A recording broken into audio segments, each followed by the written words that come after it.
That is F105 live from Star Wars Celebration Anaheim. Hello, everyone. This is James Zele. Joining me is Andrew Fantasia. Andrew, what up? Hey, how's it going, Mr. James Zele? I'm doing well. Before we get things started, I have to know, have you slept? Yes, I have. I've caught up on everything. You know what? Surprisingly, I shouldn't say caught up because I didn't miss out on sleep in Chicago like I thought I would. I actually slept very well. Maybe it's because the hotel is infinitely quieter than my basement apartment, so like it was just like peaceful serenity for 5 straight days. But I did rest because that I needed. I missed out on rest but not sleep, if that makes sense. Sure, that can make enough sense as you know, as much as it is. How long was the plane ride from Toronto to Chicago? An hour 20? All right, yeah, Maybe an hour 30? You got there really quickly, right? Yes, I did. Yeah. My bum wasn't even warm. The seat wasn't warm by the time I got back off the plane. You got to give a shout out to Ghost World. He's saying right now, or they're saying, "Oh boy, Mr. Fantasia, it's all downhill from here." They said that. You got that right, Ghost World. They said that in Chicago when you showed up too. You got off the plane. They're like, "Oh no, burn it down, burn it down, burn it down." Oh, yeah. So we're just gonna wait just a little while. As things, we let people find out that we're actually doing this right now. So you were in Star Wars. You were in Star Wars Celebration. You picked up a whole bunch of Black Series over there. We know that the SheVP Palpatine Black Series is coming. What are some Black Series that aren't available now that you wish were, and you're really looking forward to them? Oh, that's a good question. And you know what? I have like a little, I have like a little wish list written down. I'm going to open it up so that I remember exactly what it is, because there's a lot. There's too many. There's more than there should be for a healthy human being. But I think there's at least one from every movie, if I can remember right, because every movie's got a lot of people who make a lot of, fine-looking toys, but they don't exist for one reason or another. So for starters, let's start with your favorite. Start with Episode 1. Okay. Yeah. I would like to see Captain Tarpals. He is the most action figure-y looking Gungan of the bunch, more so than Jar Jar, because Jar Jar doesn't really carry weapons or anything. Like he's just kind of plain, like he's just like a civilian. But Tarpals, he's got like purple thing going on. He's got the uniform. He's got the long spear. Tarpals looks awesome. I'd love to see that happen. Ooh, Ghost World wants General Grievous. For me, Episode 1, I think I put down Watto. Obviously, I want a Watto, but I really, really would like a Sebulba. I could go for a Sebulba. An Episode 1 Sebulba. Absolutely. That's what I would go for. Okay. Episode 2, I would go for Mr. Count Dooku. I mean, whenever you have the opportunity to have a Black Series, which is like a Jedi or Sith character, you go with that character. Because he's Count Dooku. And he's tall, and he's Christopher Lee, and he's got a brown cape, and his lightsaber's curved. Like, what's not to love about that? So that's my pick. If Attack of the Clone, the prequels in general have not been super touched on by Hasbro when it comes to the Black Series, but considering he's in 2 of them, you'd think Dooku would get some love sooner rather than later. Well, he's barely in one of those 2, but he's in the Clone Wars a lot, and Dooku is also my selection from Attack of the Clones, I believe. But Dooku is definitely one of them. Dexter Jetster, close second. Zem Wessel, a near third. Because I have Jango Fett, so I don't need to go Jango Fett. I don't know if Jango Fett's still available in every single store across North America, because he was when I got it. I have no idea where that Jango is. But I have Jango. I got it, I think, the same day as I got FN. They got the Finn with the blood on his Stormtrooper helmet. I think I got it that day as well. Yes. What's your favorite Dooku quote, James? Have you read Master and Apprentice yet? I'm in the middle of it. I'm about almost 3/4 of the way through. I don't have a favorite Dooku quote, but I'm surprised at how much Dooku is in that novel. Like that surprises me. I don't know about you, but that definitely surprises me. That Dooku was in the book. Yeah. Yeah, he shows up quite a lot too, and they're like long ago flashbacks. So when I picture him, I'm picturing like Christopher Lee from like the '70s when he was in like the Hammer horror movies and he had black hair. that's just where my mind is going. I got. Can I cite Akbar for a second? Yes, you can. Before we get into Palpatine and we finish off our little list here, I had this like when I was listening to because I'm not reading the book. I got the audiobook for why because I have a bit of a drive to work and back. So I was like, you know what? I'll read Leia at home and I'll listen to this book as I drive. So I kind of blend the two together now. But anyway, while I'm listening to this book, I'm thinking about Dooku and Qui-Gon and Obi-Wan, and the Jedi Council is also a big factor in this as well. And I thought, it'd be a totally cool series to have on Disney Plus would be a series about the creation of the Jedi Council by Yoda. I know that might not be a canon thing. I'm making this up. This is me making it up, Fantasia.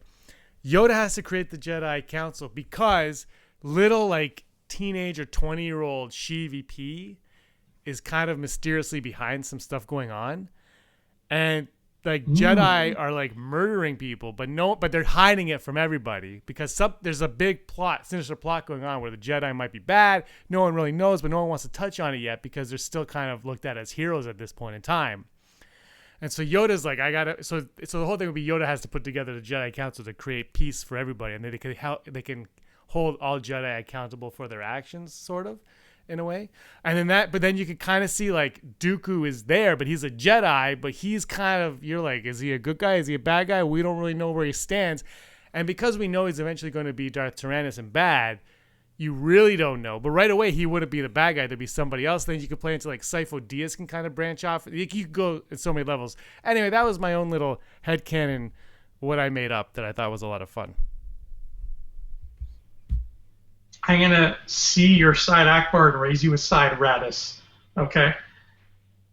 Imagine that kind of Saturday morning cartoon, but it's kind of like, it's got like a G.I. Joe kind of thing to it, where you know how like in G.I. Joe, everybody's a specialist, right? It's like, okay, so for this week's mission, we got to go on a mountain, so let's go send the guy who's good with snow, and he's got like a dog sled or whatever, and he's the Joe for the job.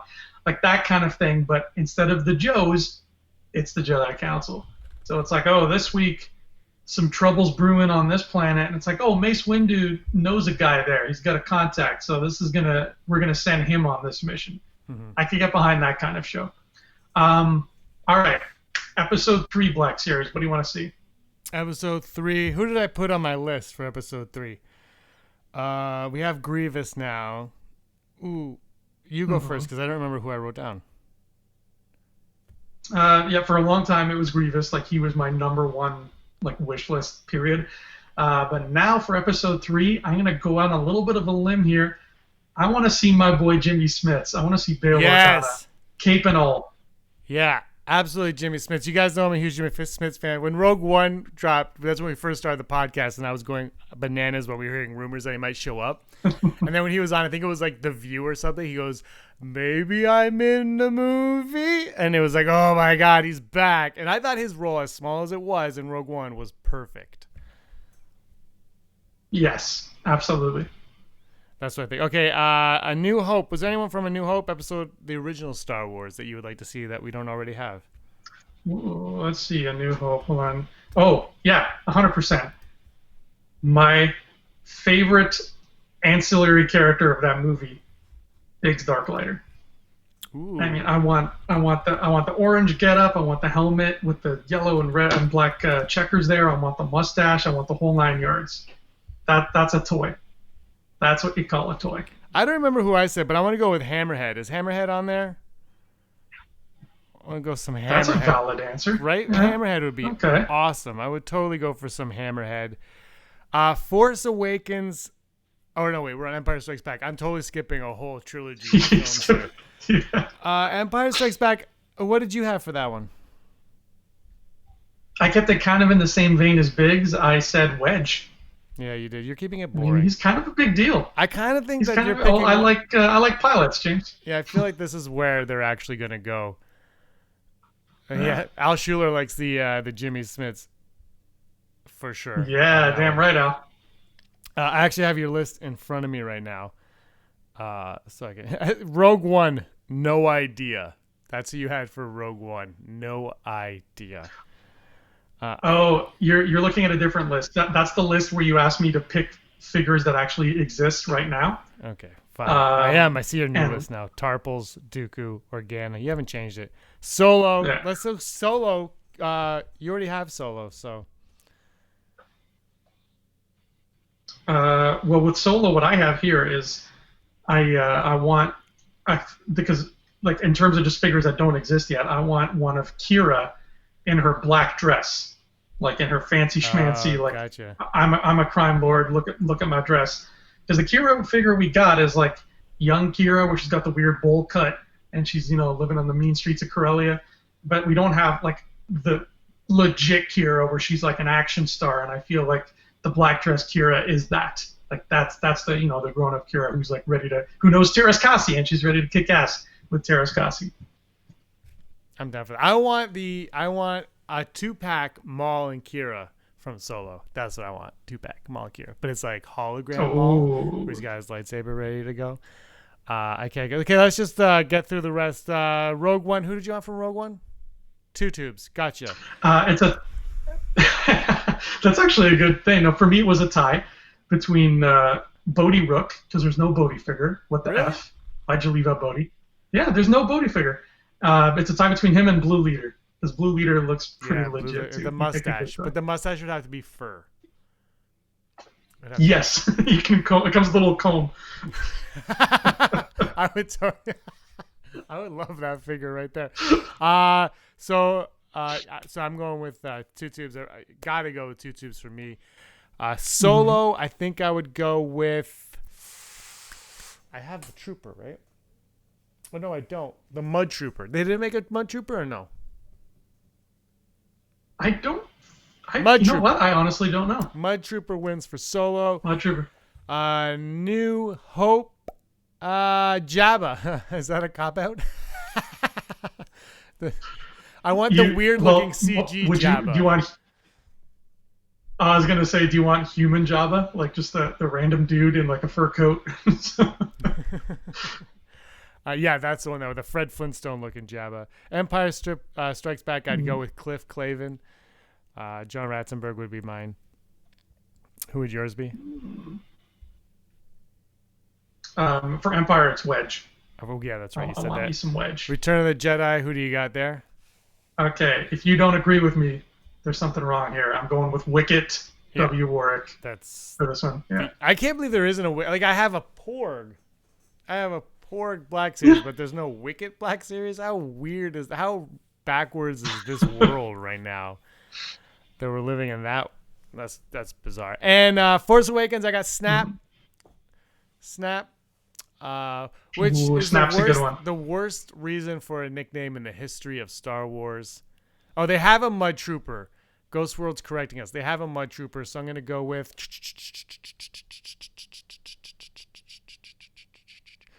Rio Durant. Do they have a Rio one?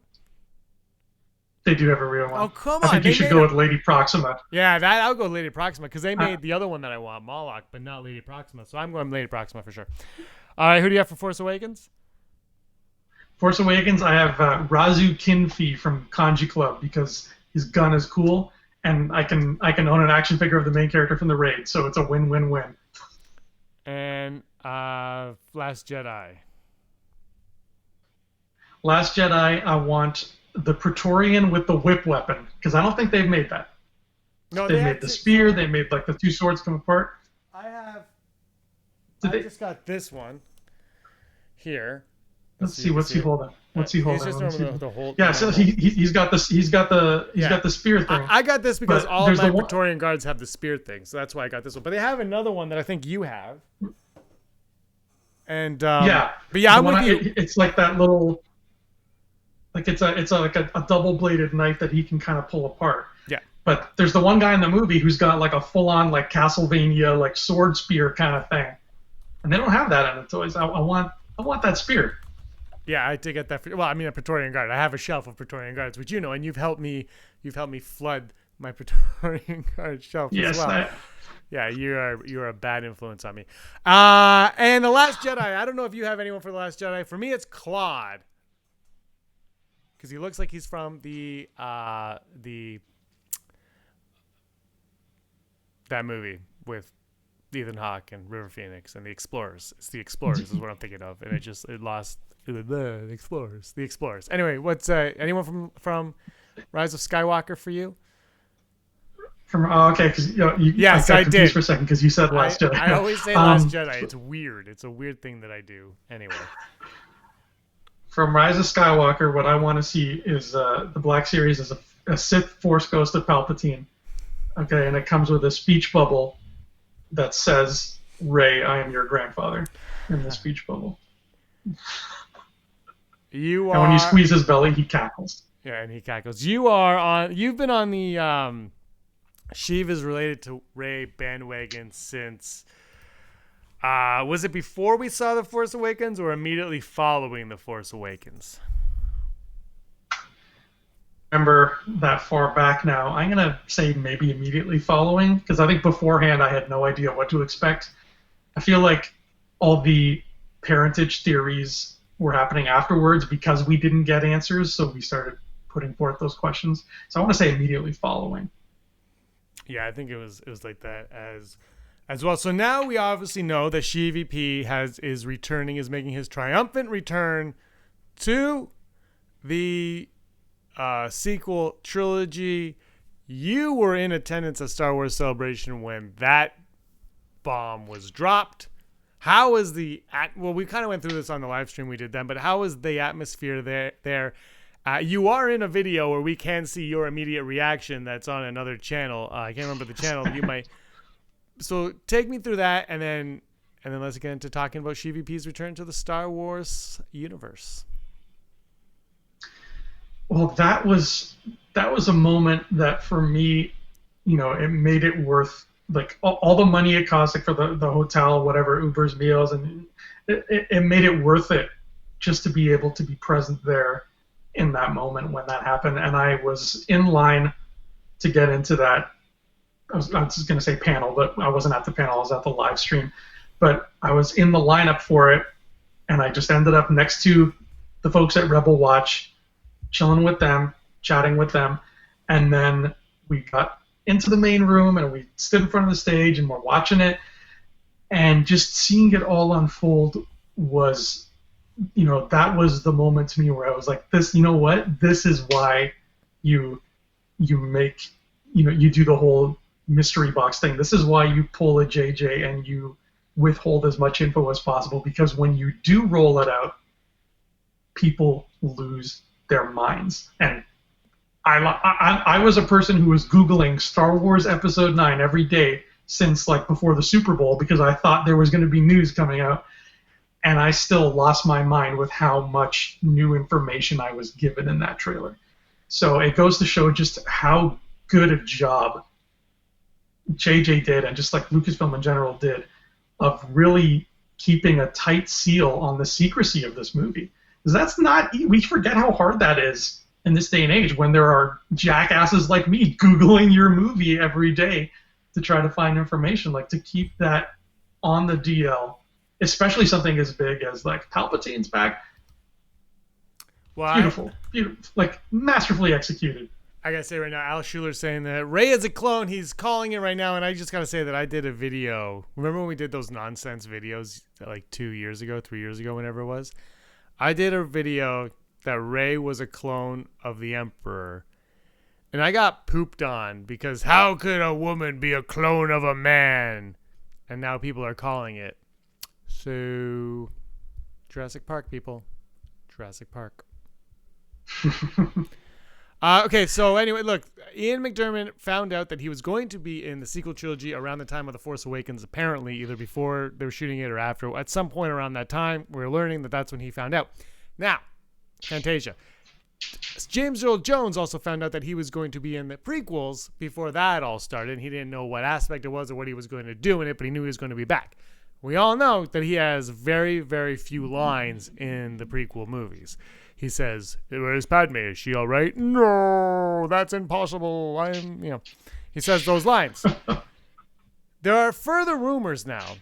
Well, I believe it's fact that laugh in the trailer is like old laugh track, which is understandable and fine. I mean, I kind of figured that anyway, because why? Like, they're not going to give us the Emperor now. You know what I mean? But there are more rumors circulating that actually the Emperor might be younger and could be portrayed by the one who says he is not in this movie, named Matt Smith. What do you think of that? I don't like it. To be honest, I don't, because you have Ian McDiarmid. You use Ian McDiarmid. It's that would have been like the equivalent of back when they made Episode 3. If they would have been like, James Earl Jones, you're awesome, but we're gonna get Idris Elba to do the voice of Vader. It's like, yeah, Idris Elba's fantastic, but you have the voice of Vader. Like, what are you doing? So, whether or not Matt Smith is even in this movie is still, that's a whole other issue. But the idea of Palpatine being present, whether it's clone or ghost or what have you, there's 100 different ways they could approach it, and 99 of those ways you can get Ian back to play it right. So I don't think they would have had to really go out of their way to come up with a scenario where it's like Palpatine's back, but it's somebody else playing him. You know what I mean? It seems like that would be the hard way out to try to explain that. So shout out to Al Schuler for a super chat. He just wants to do super chat because Andrew is speaking facts. You know what? Fax machine, Andrew. You're speaking fax machine, not legit facts. He's gonna. Al Schuler just making me laugh. So Al Schuler saying that you are spewing facts, and this has nothing to do with your meetup in Chicago. Okay, but what about this, Fantasia? What about this?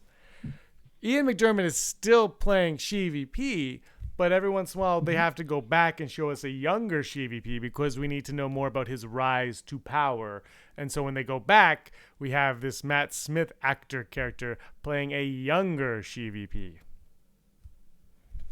I'd be totally down for that. That is great. That's fine with me. However, I think we will get situations like that. But if Matt Smith is going to be involved, I'm just going to say this. Look at Matt Smith's eyes. Look at his cheekbones. That dude looks like a pre-Scar Snoke. He looks like a pre-Scar Snoke. I say, we're going to get those flashbacks. We're going to have Palpatine, in the makeup. So, his age is indeterminate. It doesn't matter that Ian McDiarmid is like 30 years old now. He'll be chatting it up with young Snoke, Matt Smith, and we'll be filling in all those blanks at once. We'll learn about Snoke, and we'll learn about what the Emperor's plan is, and who knows, that might even involve Rey's origin too. Boom! It's a 3-for-1 deal, baby.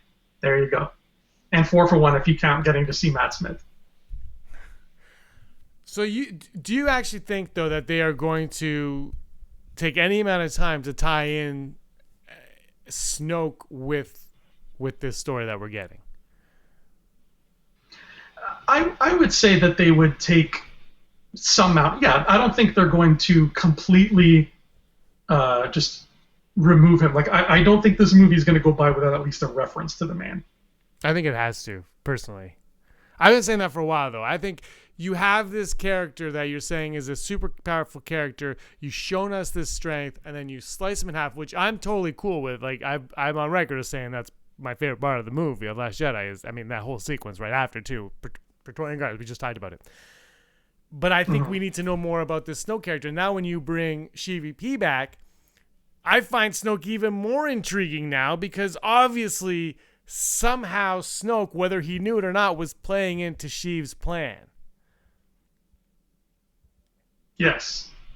I'm of the mind, like, who knows how crazy I am, but you're pretty just crazy. In this moment right now, I am. Yeah. I wanted a big Darklighter figure, so the jury's out on me. But I'm of the mind right now, at least, that Palpatine could have been able to, you know, possess some folks in some way, shape, or form, and that was what Snoke was. Whoever he was before, we may find out in a book or in this movie, what have you, but he was a person that came into contact with Sheev, and Sheev is like, okay, I'm putting, I'm putting my spirit, like my dark side spirit, into you now. So it's like that's the Plagueis method, because we don't know what Plagueis's method was, if he even had one, of stopping people from dying. But we assume, because we're seeing that through Anakin's eyes, that it's just a matter of, oh, drink this and you'll live forever, Padme. But I don't think that sounds like it's too easy. If it's the dark side, it would come with a price, and I think that price would be like, yeah, you'll live forever. It's just your soul's going to have to hop from body to body, and I think one of the prices of that is maybe Snoke was this beautiful looking man once, but as soon as Palpatine goes into that body, it gets all deformed and messed up, and that's why you have giant head, giant scar Snoke, and he does not look like he's going to win any beauty pageants anytime soon. I gotta cut you off right now. Cutting off. Here we go. One of the very first episode on Unleashed that we did, and then I renamed another video Unleashed, so it's actually the second Unleashed that we ever did, had to do with the book Empire's End, Aftermath, Empire's End, and in that book, you and I both spent like a good 45 minutes to an hour talking about the possibility of Sheev and Palpatine kind of being connected, and that book leading us in that direction. And that trilogy kind of, it felt like it was setting us up for Palpatine to return on some level. Obviously, with Last Jedi, he never did, and I kind of like, and then the whole Chuck Wendig getting fired thing, and like there was a whole lot of, okay, well maybe they're just gonna be like, yeah, well that was a story, we're over. But now Sheev comes back. Sheev is back. Do you put any? Are you looking at Aftermath Empire's End, remembering what you read about Palpatine in that book series, which of course they did bring into Battlefront 2. They did bring a lot of what we learned in that book into Battlefront 2, the aspects of it. Are you going to let that carry any weight leading into this Palpatine returning? My game plan right now is to, because I've already read all the canon books twice so far, the ones that I have. Wow. Yeah. What I want to do now is I want to wait till I see this movie, till I see The Rise of Skywalker, and then revisit them and be like, okay, what does hindsight afford me now? How good are these books now that I know the answers? And in regards to the Aftermath trilogy, I remember a lot of people being disappointed with them. Personally, I liked them. I didn't love them, but I think they're some of the better canon novels that we've gotten. And I think a lot of that disappointment comes from what you were saying, especially like in the first Aftermath book. It really felt like they were teasing both Palpatine and Snoke. It really did feel that way. And when we got to the end, when we got to Empire's End and it finished, and we didn't really get a lot of answers about Palpatine and zero regarding Snoke, like zilch. I think a lot of people were, they were let down by that. Like Gallius Rax was built up as this huge villain. He just kind of ended up being a crazy guy who was just like, oh, I'm crazy. Oh, I'm not going to listen to what the Emperor said. And that really, our expectations did not match with what we got. So with the hindsight of Rise of Skywalker being in my brain, I think I'll be able to enjoy new canon more than I do, because they are hit and miss for me. I think it's pretty much, I'm pretty much full Brock on like new canon books I like and new canon books I don't really care. Which is fair, because there's 1,000 of them. Like they really were just like, here's make a whole bunch of books. And I think, I was thinking about this the other day with the new canon books. Is it almost felt like they were just coming, and Aftermath was like, okay, this is the first one, but they're also, and I've said this multiple times, where they were kind of like, all right, you can't go into specifics. And those books, the problem with those books is the first Aftermath, for me personally, it took 100 pages for me to be all in on that book. Like it took 100 pages for me to say, okay, I'm enjoying this now. Like it was a slog to get there. When I got there, I enjoyed it. And I think the second one, Life Debt, was probably the best of the three. But Empire's End was really good. Like the last two were really good. But Aftermath, the first one was such a slog to get through that I think a lot of people were like, nah, not in the mood. And I think a lot of that had to do with this almost lack of planning. Like Gallius Rax, was he going to be Snoke initially at the beginning? Because that's what it felt like. So, and I think, Kathleen Kennedy said that their plan was always to bring Palpatine back from the very beginning, but they just didn't know how to do it. And I'm questioning if that affected those books in any way, shape, or form. That they're like, okay, we're going to bring him back. We just don't know how. So you can write this, but you can't write that, but you can't really write that either, but you can kind of write this. Call this guy Gallius Rax, because if we decide to do this, then you can turn him into this guy, but if we decide not to, then he's just going to be Gallius Rax, and you can shoot him a bunch of times until he'll die. Like, it kind of feels like at the beginning they were really like, didn't really know what to do, so they just kind of started writing a bunch of books, and you almost feel like had they had a more stable plan, maybe you would like more than just half of those books. Yes, 100%. And even like for somebody who reads a lot, like I agree. Aftermath, they were tricky books to get through, even just in terms of like the syntax that Chuck Wendig used, because he doesn't use sort of the phrasing that we are used to when we read fiction. 9 out of 10 fiction books, a sentence would go like this. A sentence would say, James loaded his blaster rifle and ran down the hallway, shooting as he went. But the way Chuck Wendig would write that sentence is, James loads his blaster rifle and runs down the hallway, shooting as he goes. Like, he writes in like a present tense, which is, it's not wrong, but it's just very, very, he's in the minority. And it took me a long time, like you're saying, as I'm getting through the first Aftermath, to be like, man, this is going to take some getting used to. Like, it's like, you remember when they would come out with a Nintendo game where B would jump and A would attack instead of it being the other way around, and you'd be like, whoa, this isn't right. I'm not used to, my thumb doesn't, it takes some getting used to, and that's how that felt to me. Yeah, no, absolutely. And actually, I can't play Mario 3 on my 3DS because the buttons are weird, and I keep dying because I hit jump, but it's a dead button. I don't know. I'm just like, no, that's where you heard him, Nintendo. Yeah, work Nintendo. Out your shit. Okay. Get on that, Nintendo. Get on that. Look, I think it was fascinating when Kathleen Kennedy said this was the plan all along, and J.J. Abrams had a meeting with George Lucas to discuss the return of Sheev Palpatine. Andrew, in your headcanon mind, how did that conversation go? Oh boy, I think I can see it going something like this. Like, JJ would kind of sit down and be like, George, people love Palpatine. He's the main villain in 6 movies. Theoretically, if I was to bring him back in some way, shape, or form, how would that work in your mind? And I would imagine, George would have a very like force-heavy answer to that, and be like, well, the dark side, you can do different things, and maybe he found like an artifact or a holocron. Like, I feel like he would have had an answer sort of waiting. Like, I feel like George is the kind of guy who would have looked at the EU stuff and been like, no, that's not how I would have done it, and he would have had an idea how he would have done it. So I feel like he had a very a Filoni-ish kind of answer where he's like, yeah, do it this way because it makes sense with, like, this is what a dark side user would do. And I think that's why I feel that this whole theory about hopping bodies, putting your soul in other bodies, but it comes at a cost, it fits because it's like it's black magic. Black magic, you got to spill some blood. You're going to do powerful sorcery, but you got to spill some of your own blood first. It's a monkey's paw situation. You get what you wish for, but it comes at a price. So I feel that is true to the sort of the magic system, if you will, of the Force that George created and that Dave Filoni really like upholds strongly. So I can see it going like that. I don't know. What about you? Yeah, on that, because we talked about that a long time, because if you remember Victor Snoke, the GameStop exclusive Snoke figure was Victor Snoke.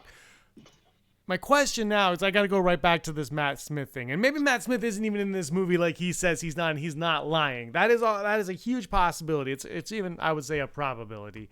So let's say it's Dominic, what's his name, Monaghan. Monahan. Monahan, the Hobbit. Let's say it's him. Just call him Meriadoc Brandybuck. Okay, that's a long name. But let's say that so he's in this movie and on IMDb he has like all the actors have characters beside him. He is nothing. He's just playing himself apparently. So let's say for argument's sake, Matt Smith's not in this movie, but he is actually playing the role that we're all assuming Matt Smith is playing. Snoke dies in The Last Jedi. So if Sheevy P took over Snoke's body, where does Sheevy P's essence go from there? There has to be somebody else aboard that ship. That's a good question. Well, maybe, again, I don't know what the limits are to this particular power, but what if he goes into the lightsaber? Rey's lightsaber? Yeah. Anakin / Luke / Rey's lightsaber. Brock saying that this is like switching from Xbox to PS4. I like that comparison. Yeah, I mean, again, there's the whole Horcrux kind of comparison that everybody likes to draw. Maybe that's how it works, or maybe it's just a matter of he can only, it's not like a matter of like, oh, he died, so the spirit has to move somewhere else. But it's, back in the day, Sheev put it into like a few different things, and that was it. It's like, okay, there's some in Snoke, there's some in this holocron, there's some in Chief Troopa. Okay, go, be free in the galaxy, and then he just kind of scattered them.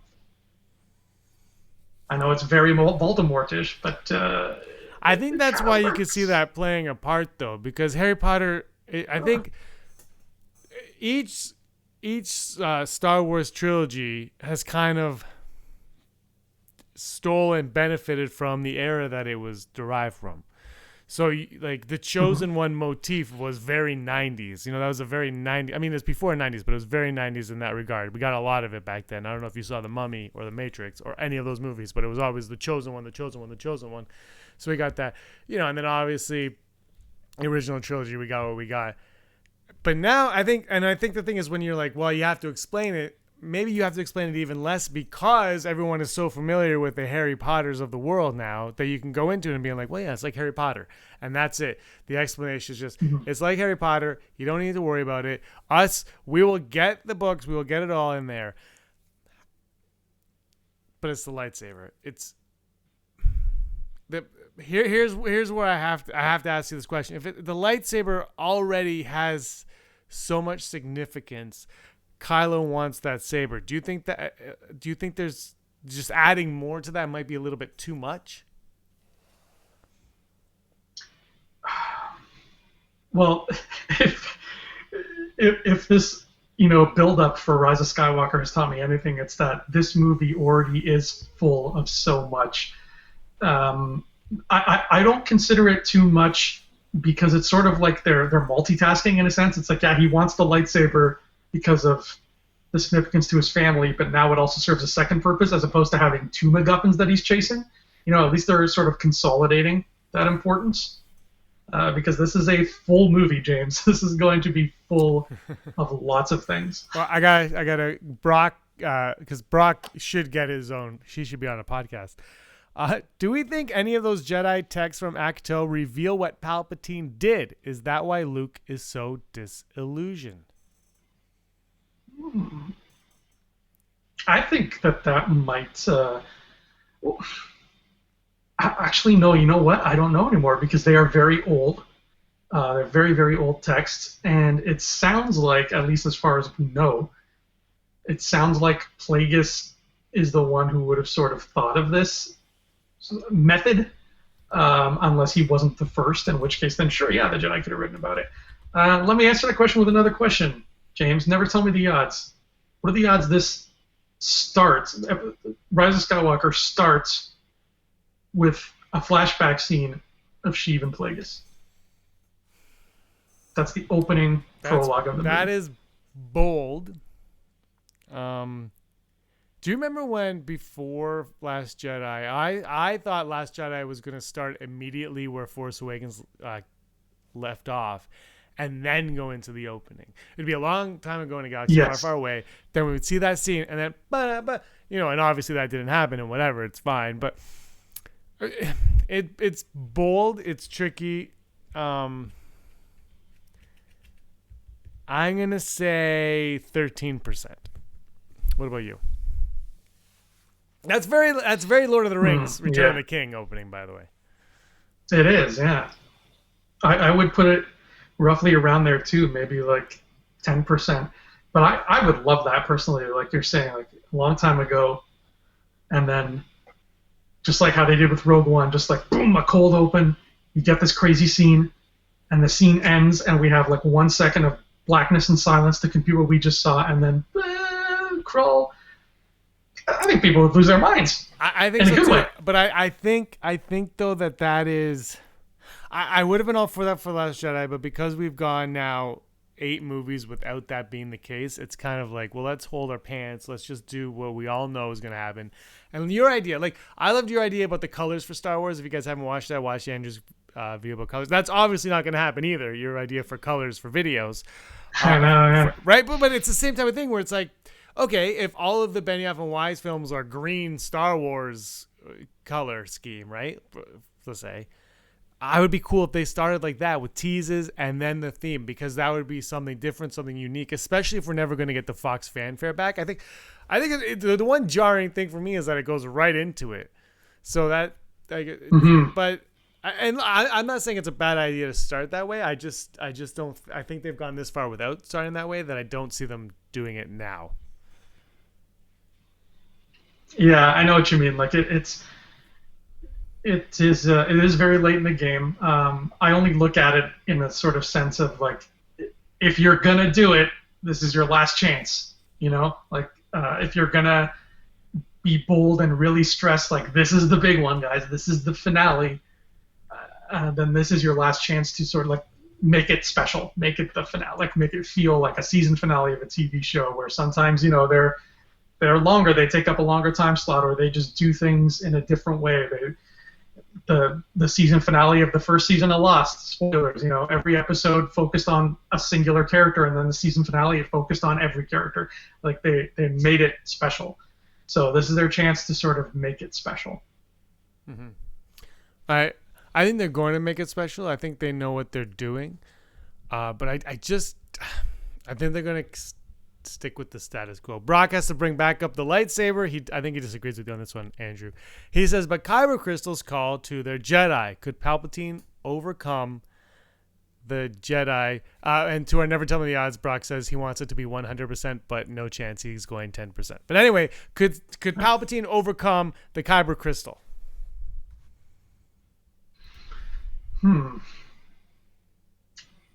I don't know. That's a good question. There's some more kyber crystal info in Master and Apprentice. I'm going to do a high ground on it when I'm finished, so I'll save that talk for then. But I learned a bit more about kyber. If anybody can overcome traditional light side barriers, it's Palpatine. I mean, if he could fool the whole Jedi Council into being like, I'm a swell politician with your best interests at heart, I think he can fool a rock. Okay, Jonathan Davis just said, who taught Qui-Gon to become a Force ghost? Here we go.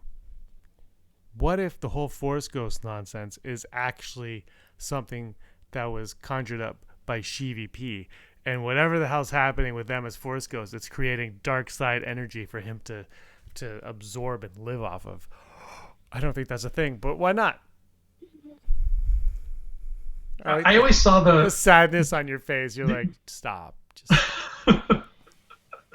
No, I always saw the idea of like what Plagueis was doing, like the whole live forever thing. I always saw that as the Sith equivalent of Force ghosts. Like the Force ghost thing, you become one with the Force. You can, as we learned in Claudia Gray's short story there, and from a certain point of view, you can shape it to sort of bring yourself back physically, just for a little while to commune with the living world and whatnot. I feel like whatever Sheev/Plagueis has done is just that equivalent. Like they can't become one with the Force because they didn't treat the Force that way. So they're using it, they're finding immortality through their own methods, through the dark side methods, and it's as with all dark side things, it comes at a personal, physical cost. Interesting. Jericho Kane is in the house. Jericho Says hi. He's always late for things. You are late. Be early. Be on time. We started late for you this time, and here you are. nice and late. Do you think there's any possibility in the fact that Sheev, Palpatine, the entire time we've known Sheev, has actually been not Sheev Palpatine, and that we have never actually seen Sheev? We've seen Sheev-P's flesh, but never his mind. And what we're saying about Snoke could actually be the case for Sheev, and that Sheev is actually Plagueis. And when Sheev went to go kill Plagueis, Plagueis took his essence, his mind, and took over Palpatine, and then kind of kept low for a while, saying like, okay, well, now you think I'm gone. Everyone's gonna say that I'm dead, and now I'm gonna have my vengeance when the time is right. That is when I will strike. I think that's interesting. I think that would work if this whole thing had been books instead of movies. But at the end of the day, I think it would make a lot of people angry. Because there's a lot of people love, not everybody loves C-3PO, not everybody loves Luke or Rey, but I think universally everybody just has a big old smile on their face when Palpatine shows up. Like, people love this dude. And to tell all those people that it's like, he's not, we never really got to know him. That's not real. That's just been Plagueis this whole time. I think that might tick some people off. It might tick off some folks. It wouldn't, ruin it for me, but I'd be bummed. I'd be like, oh man, like he was just some other dude. I feel like that would be counterproductive. That wouldn't. I feel like this movie's gonna be very fan service, and I feel like that would be the opposite in that regard. But it is an interesting idea. Andrew Higgins with the super chat. He hopes the movie's 3 hours and 10 minutes. Andrew, disagree with him. You want it to be 4 hours and 25 minutes. That's right, Andrew Higgins. You are shooting for third base, sir, when you should be shooting for the fences. I want 4 hours, 57 minutes. I want this movie to be ridiculously long. And Endgame has earned it. Some movies just earn it. And Endgame is ending a chapter that started 10 years ago. Rise of Skywalker is ending a chapter that started 42 years ago. So it should be 12 has earned hours. It, baby. So it should be 12 hours long. Should be 12 hours long. Exactly. It should just end and be like, to be concluded on Disney Plus. Go watch it on Disney Plus. Which, by the way, we're not getting till 2020. It's no. Canada Okay, wait. This is the big misconception. It's first quarter 2020, which apparently is the end of 2019. So we supposedly, Andrew Fantasia, are clumped in with the United States of America and Mexico and Jamaica and a bunch of. So it's first fiscal quarter. You're saying? Yes. I'm not a business statistician. But I have to say one thing. I do agree with Ghost World. We are overthinking it, but that's part of the fun. And I said this on the last podcast. I think whatever answer we get for anything, as far as Rise of the Skywalker, I keep wanting to call it Rise of the Skywalker.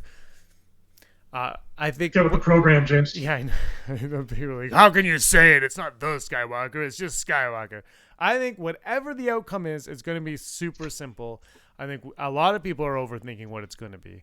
I think it's fun to overthink it, but I think like down the road they might overcomplicate it like they do all things in Star Wars. But I think as far as the film is concerned, Sheev's return will probably just be like, I am Sheev. Bzzz. Yeah, literally just that. No other words. He has 3 words of dialogue in the film, and that's it. Yeah, that's it. But there's a possibility that he won't say much. They've put him in the trailer, which I believe tells me he has a huge impact on this film. But what is that impact? Is he in the entire movie, or does he show up in some capacity right off the bat and is like, just so you know, X, X, Y, and Canadian Z?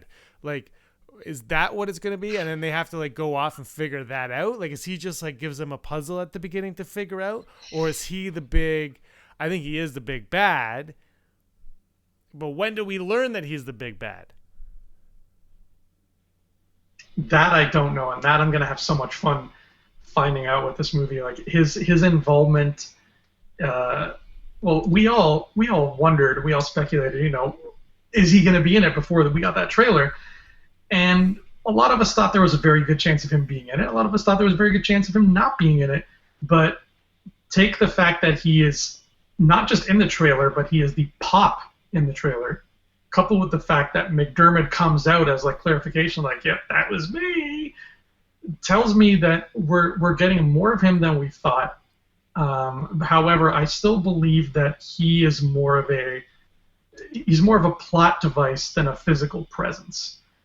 He will be, around, and we'll see his face and hear him talk, but he is going to, because that's the thing we don't know. Like, what is the plot of this movie? What are they doing? Why are they going on this mission? What's in Rey's satchel there?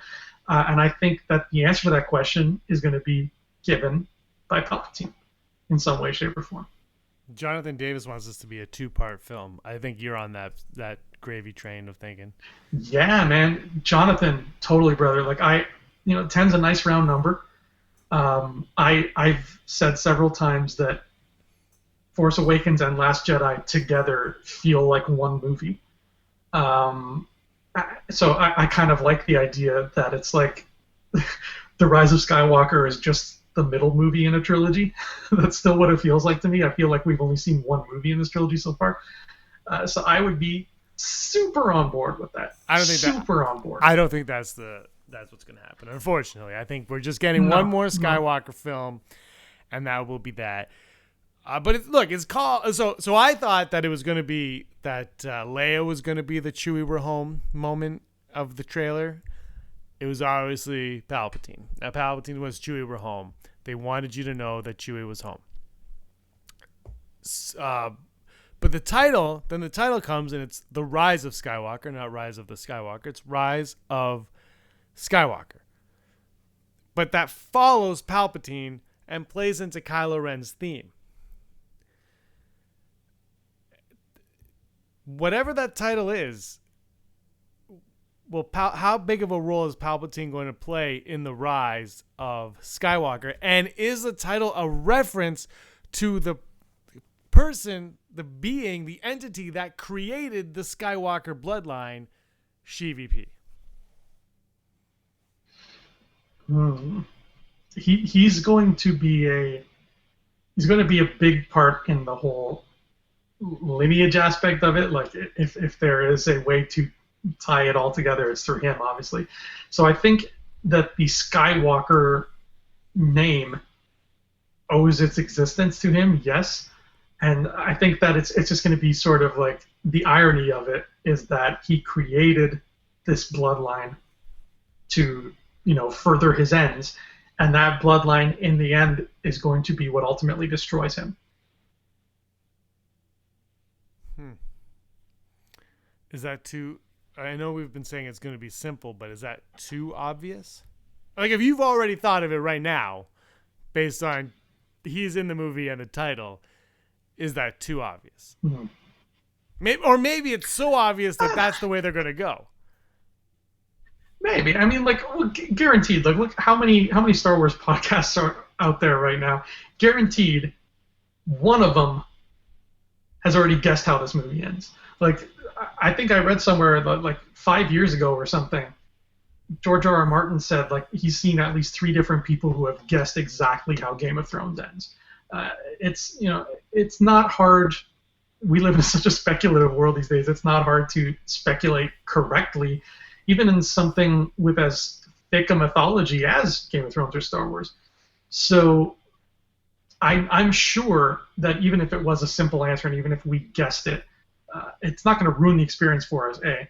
And B, it's not going to affect this. Like, we aren't going to walk away from it and be like, oh, that was too easy. We're going to just be like, yeah, that made sense with the story. We guessed it because it made sense with the clues they gave us. If you read a mystery and you're going through all the clues and something, and at the end of the mystery, the Hardy Boys are like, it was this guy, and that guy like didn't factor into the equation, you'd be like, well, wait a minute, Frank and Joe Hardy, back your train up here. How'd you get to this? Because my mind took me someplace else. So the fact that it is something that we're probably going to predict is a good sign, no? Maybe that's just me. Well, I think, look, if this is the end, the final, whatever of a 9-act play, which is a long play. But if this is the last chapter of that, at this point, if this was just one big long movie, at this point in the movie, we'd all be like, okay, I'm starting to figure it out now. This is when we'd be like, okay, I'm getting there. So this has to be it. I think, and I've said this before, I thought bringing back Palpatine made the most sense. I think it's the way, we've been saying forever that they said they're going to tie all these movies together. He's the perfect way to tie them all together. As much as these movies are about Anakin, they're also about the Emperor.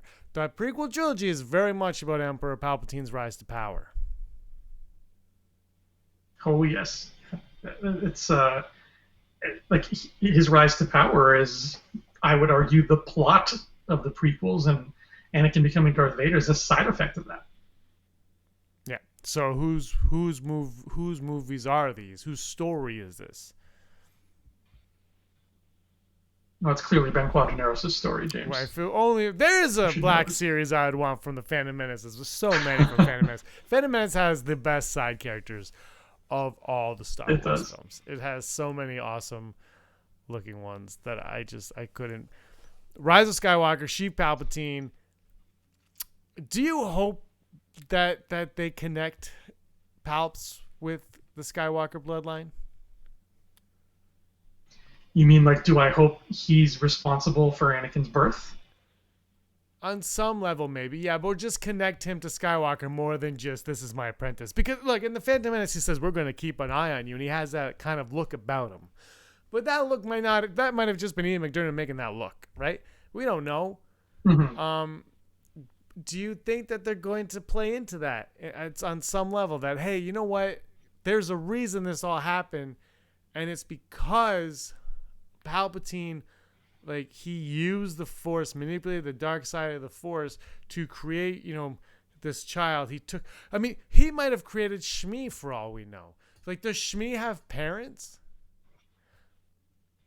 That's very true. I think we were talking, what if Palpatine was actually Shmi's, because I think he's still like 60 years old in Phantom Menace or whatever, but let's say Shmi actually was, or Sheev was Shmi's, first, or like he was the first one to own her, and he's like, you are Shmi Skywalker. My name is Bill Skywalker, and you are Shmi Skywalker.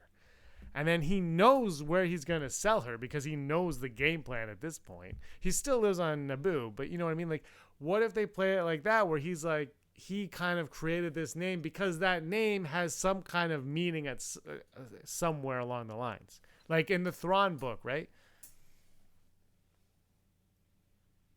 In the Thrawn book? Yeah, isn't Skywalker like they use that definition in the Thrawn alliances or something? Oh, you're right. Yeah, I think he says something to him about it. The Thrawn books are kind of a blur to me because they're part of the half that I don't particularly enjoy in new canon. Yeah, you're going to be doing a high ground with one of our Patreons about that soon. Yeah, that's a whole other story.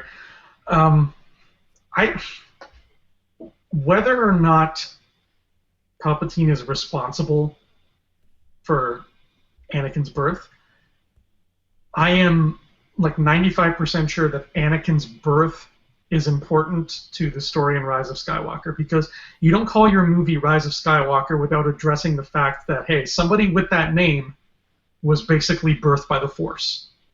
Somebody with that name is Space Jesus, and we can't just ignore that fact. Like, I'm sure Luke or Leia didn't know that in the original trilogy. I'm sure it took them some time. They had to do some digging, some research. But I'm sure eventually one or both of them found out, like, oh God, our dad had no dad. That's weird. That's not a thing. You don't hear that every day. That is something that I don't think they've stressed anywhere in canon or Legends for that matter, just how important that is.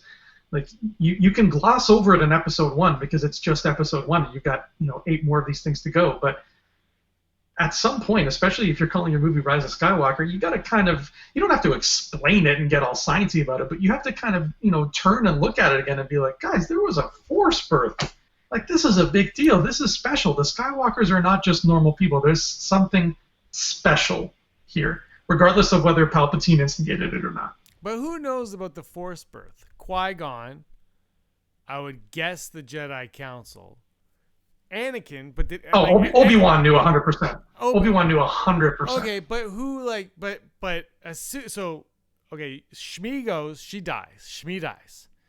Anakin becomes Vader, he dies. He's not gonna tell Luke and Leia. Obi-Wan didn't tell Luke. Leia, I'm guessing Bail Organa was like, just so you know, I'm the only dad. Like, I don't think that happened. So, like, the reason why I'm saying this is I feel like that question kind of just stopped being a question. Now, the other half of that is story-wise, that's an answer that we would like to get because that's a story point. But in the films themselves, there's no one to ask that question because there's no curiosity in that regard from the characters that we know, from the knowledge that they have. Yes.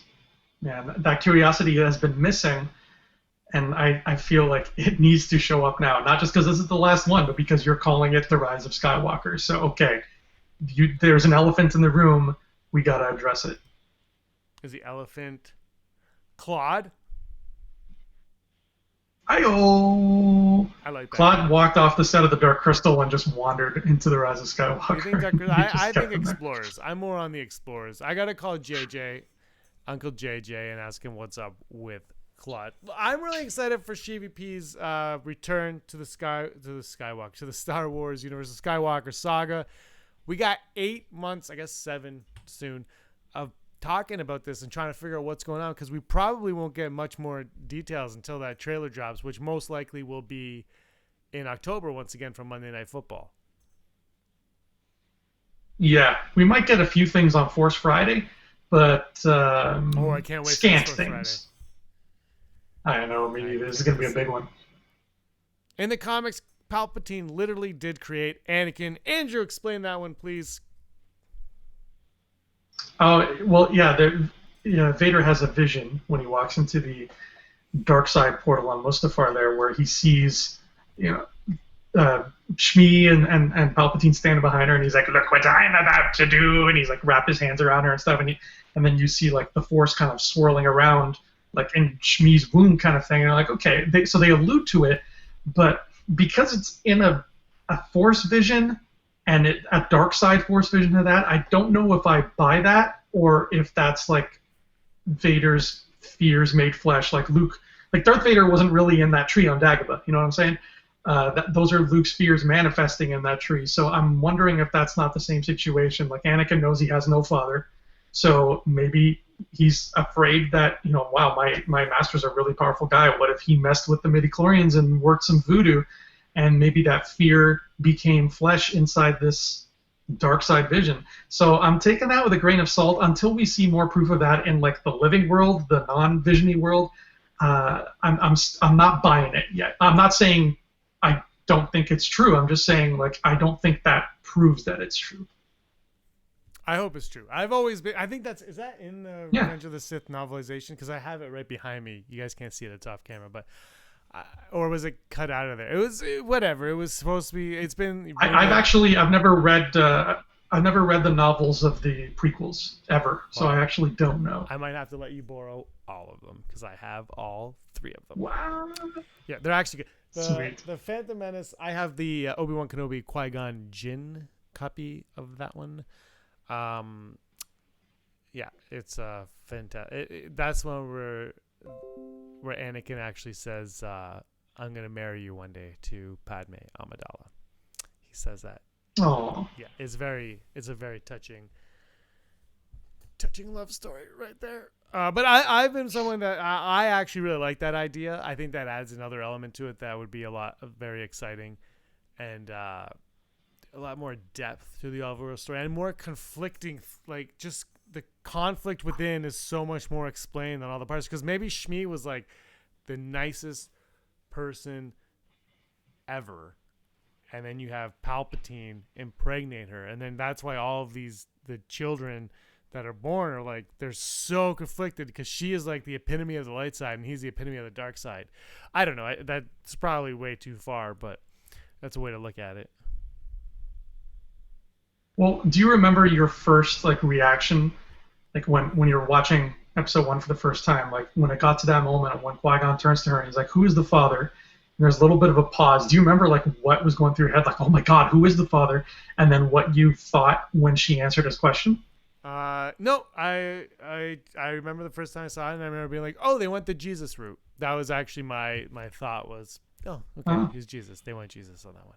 Yeah, I'm not even. That's 100% the truth. What was going through your mind? Were you like, "It's Qui-Gon"? I was like, in that brief pause, I was like, "Oh, wow, we're gonna find out what his dad's name is. Like, this is neat." And then when she said, "There's no father," I was like, "Oh." And I was confused and I wasn't sure what to make of it. And then the rest of the movie happened and pod racing happened, and I promptly forgot all about it. But it's always been that sort of thing that's just like it's present, and you never forget about it. But it's like I said, it's an elephant in the room. It's like it's a big, I don't want to say black mark because I'm not talking about it like it's negative, like it's a black mark on the record. It's a bad thing, but it's like it's a spot that's there, and it's like, hey, at some point in time, let's go back and address the spot, So I am firmly in the camp that episode 9, The Rise of Skywalker, is all about, not all about, but it is it's going to draw attention back to that spot and be like, here's the deal with that.